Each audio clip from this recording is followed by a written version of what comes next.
Saya mau cerita kebenaran. 13 tahun saya menangis.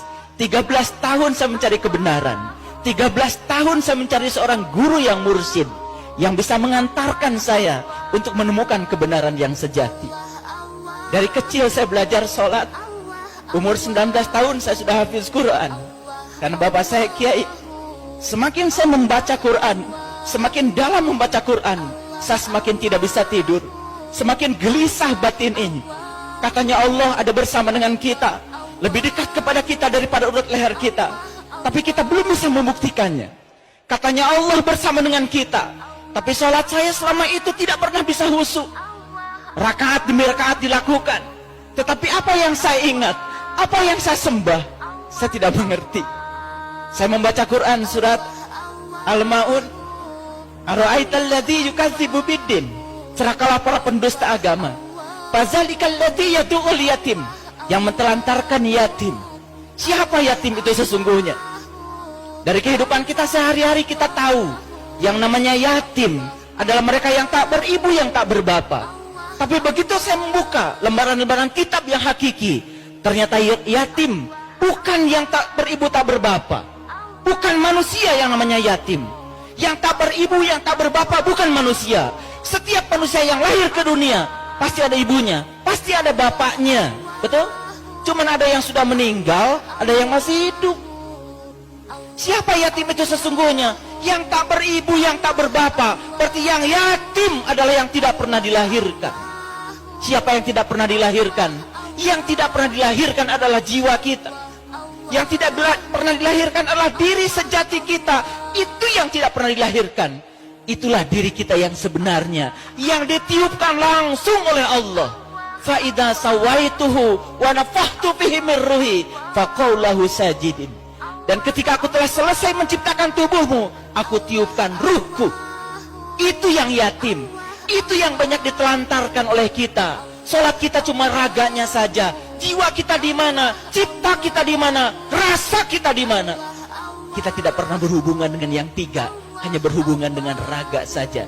Lalu banyak rakaat yang dilakukan, tapi rakaat demi rakaat tidak membuat kesadaran kita semakin hari semakin bertambah.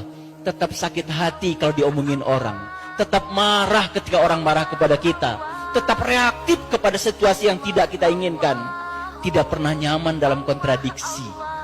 Kalau kita nyaman ketika kita mendapatkan yang kita ingin, itu biasa. Tapi kalau kita tetap nyaman dalam kontradiksi, mendapatkan yang tidak kita inginkan, tetap nyaman, itu ukuran spiritual. Disitulah ukurannya akhlak kita.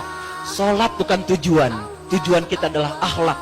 Nabi Muhammad menjadikan sholat sebagai sarana untuk membangun akhlak. Saya bertemu dengan seorang guru yang mursyid, yang bisa mengajarkan cara meniti ke dalam diri, menemukan siapa diri saya, siapa Tuhan saya. Justru saya tidak menemukan di pesantren, tanpa menganggap rendah pesantren. Jadi kalau begitu, di mana sebetulnya ilmu agama yang sebenarnya itu ada?